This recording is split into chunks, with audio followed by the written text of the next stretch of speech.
자, 김부겸 의원, 이제 더불어민주당에서 당권 건너뛰고 대권으로 도전하겠다는 의사를 밝혔습니다.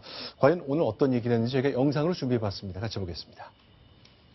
이번에 출마하지 않겠습니다.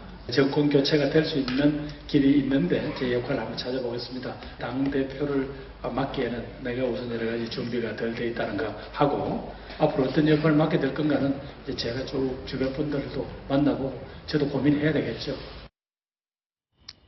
대선 도전 시사한 거라고 봐야 되겠죠? 네, 그렇습니다. 이 말뿐만 아니라 제가 네. 어떤 역할을 할 수 있을지 진지하게 정권 교체를 위한 역할을 찾아보겠다 이렇게 얘기를 한 것은 충분히 대권을 시사했다고 볼 수 있는데요. 솔직히 김부겸 의원 당초부터 대권에 대한 생각이 컸습니다. 김부겸 의원 같은 경우에는 원래 경기도 군포에서 3선을 하다가 네. 이걸 지역구를 포기하고 대구로 내려가서 수성갑에서 출마를 했거든요. 그러니까 자기 네. 고향을 찾아간 겁니다. 그래서 네. 여기서 당선이 아주 힘들게 됐는데 이번에 힘들게 됐기 때문에 당연히 이걸 기반으로 대권에 나올 거라는 얘기가 많았습니다. 그럼에도 불구하고 이 전당대회의 흥행을 위해서 좀 김부겸 의원이 나와야 되지 않겠냐라는 의견이 있어서 잠깐 흔들리긴 했지만 이거를 그 흔들렸던 마음을 다잡고 다시 대권을 향해서 쭉 가겠다 이런 뜻을 시사한 것으로 보입니다. 그래서요, 이제 결국 문재인 전 대표와 경합해야 되겠네요. 그래서 그런지 최근에 이제 친노 진영하고 굉장히 날선 공방도 있고 그랬는데 네. 어쨌건 앞으로 1년 이상 진행되는 동안에 김부겸 의원 과연 어떤 당내 투쟁을 해서 이 대선 후보의 자리를 차지하는지 한번 봐야 되겠습니다. 오늘 이제 대학생 상대 강연도 있었거든요. 근데 역시 김부겸 의원 재밌는 장면을 많이 보여줬습니다. 같이 보겠습니다.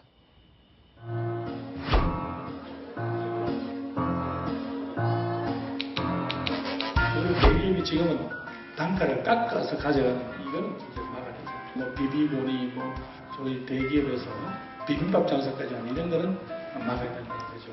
뭐 비비고니 소위 대기업에서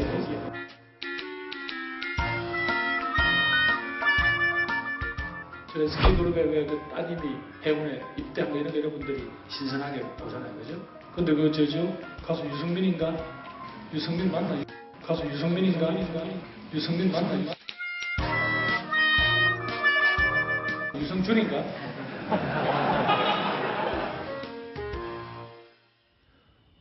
저 장면 제가 보니까요, 박수현 반장. 선거 때요, 네. SK그룹의 부인 죄송합니다. 노소영 씨가 네네. 이제 자기의 경쟁했던 김문수 후보를 많이 도왔잖아요. 그럼에도 불구하고 자기 경쟁자를 도와냈던 사람의 따님을 칭찬하네요. 네, 그러네요. 어쨌든 그 선거 때는 선거 때고 선거 때는 뭐 이런저런 방법도 생각하고 또 노소연 당장이 거기 지역구까지 찾아오는 그런 일이 있긴 했지만 이제 선거도 끝났고 워낙 이제 지지율 차도 꽤 있게 이겼다 보니까 저런 여유가 있지 않았나 그런 생각이 드네요. 어쨌건 문재인 전 대표의 출마는 기정사실로 됐었고 김부겸 의원 당권이 아니라 전당대회 안 나간다. 8월 27일 안 나가겠다. 그 다음을 보겠다고 선언했습니다. 대선 도전 신호탄으로 볼 겁니다. 자, 그런데 국민의당에서는 오늘 김수민 의원이 검찰에 출두했는데요. 저 장면이죠. 네, 그렇습니다. 오늘 김수민 의원이 오전에 검찰에 출석을 했습니다. 이 국민의당 현역 의원으로는 두 번째, 박준영 의원에 이어서 두 번째 이번에 출석을 한 건데요. 기자들이 굉장히 막 다가가서 이런저런 질문을 했는데 단 한마디만 했습니다. 평소처럼 그렇게 단 한마디를 오늘도 했는데요. 직접 한번 들어보시죠. 디베이트 같은 건 절대 없고요. 검찰 조사에서 모든 것을 소명하겠습니다. 박선주 의원과 관련해서 사전에 얘기하신 적 있나요? 당 지시가 있었던 건 아닙니까? 당내 분위기는 어떤지 모르겠습니다. 일단 김수민 의원 주변 분들은 이렇게 얘기한다면서요. 당의 지시가 있었다.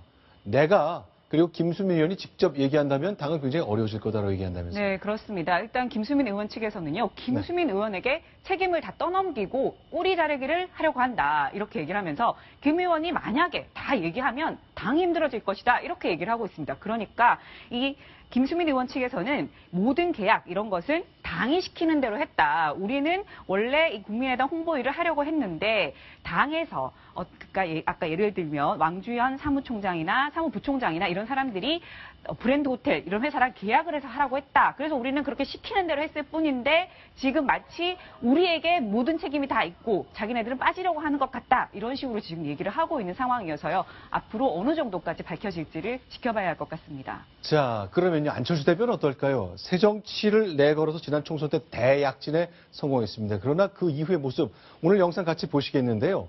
그 이후의 모습은 별로 새정치답지 못하다는 소리 계속 듣고 있거든요. 네. 오늘 안철수 대표를 향해서 기자들이 역시 물었습니다. 김수미 의원에게 물었는데요. 답을 잘 안 했습니다. 듣겠습니다. NLL을 수호하는 것이 무엇보다도 중요한데 이 제2함대가 그 역할을 맡고 있습니다. 김수민 의원이 검찰에 출석을 했는데요. 지금 국가 안보가 가장 중요합니다. 그래서 이곳 방문했습니다. 굉장히 난처하겠죠. 네, 그렇습니다. 안철수 의원 어제 그 대표 교섭단체 연설을 할 때도 국회에서 할 때도 그 부분에 대해서 언급을 하지 않았고요. 최근에는 계속 이 부분에 대해서 언급을 하지 않고 있습니다. 안철수 대표 같은 경우에는 어쨌든 국민들에게 사과를 하긴 했지만 진실이 밝혀지고 검찰 조사가 이루어지면 그거에 맞게 결단을 내리겠다라고 하면서 어떤 선제적인 조치를 취하지는 않을 것으로 보이기 때문에 앞으로 이 문제를 가지고 계속 안철수 대표가 좀 곤욕을 치르지 않을까 하는 그런 생각이 듭니다. 자, 그러면 이제 이동영 차장, 이게 대통령 보좌에 관한 얘기를 좀 지적하지 않을 수 없습니다. 대통령이 이제 창조혁신센터 전국에 하나씩 만들었잖아요. 서울이 당연히 제일 크겠죠. 당연히 그것을 만들 때 박원순 시장을 초청하지 않았습니까? 그렇습니다. 이 전국 17개 광역지방자치단체와 그리고 해당의 연고가 있는 대기업이 같이 손을 잡고 창조경제혁신센터라는 걸 만들어 왔습니다. 네. 그런데 전국에 다 광역단체장도 오고 기업 대표들도 오고 참석하는 그런 가운데서 개소식을 다 해왔는데 이상하게도 유독 서울에서만 박원순 서울시장이 서울 창조경제혁신센터 개소식에 초청을 받지 못했다는 겁니다. 그 내용을 박원순 시장이 오늘 문화일보 인터뷰를 통해서 서울시장이 잘 되는 걸 못 보는 거다. 정부와 청와대가 날 탄압하고 있다. 이런 얘기를 공개적으로 밝혔습니다. 자, 일단 청와대에서는요, 이렇게 초청하는 거 미래창조과학부가 한 거라면서 좀 공을 튀어넘기는 것 같은데, 자, 대통령 참석자 일정을 청와대 승인할 수는 없는 거잖아요. 아니, 청와대 허락 안 받고 마음대로 초청할 수 있는 이런 그 정부 분위기입니까? 절대 그렇지 않죠. 그 미래부에서 대통령도 초청하고 박원순 시장은 초청 안 했다. 이런 얘기인데 대통령이 오는 행사에 당연히 청와대가 알고 있고 누가 참석하는지 다 파악하고 지시하지 않았다라고 하면 그게 이상한 청와대지 어떻게 정상적인 해명이라고 할 수 있겠습니까? 자, 대통령 모시는 분들 정말 잘해야 되겠습니다. 박원순 시장을 안 불렀다? 이런 구설을 만들어야 되겠습니까? 이번에 10번째 소식으로 넘어갑니다. 순위 보겠습니다.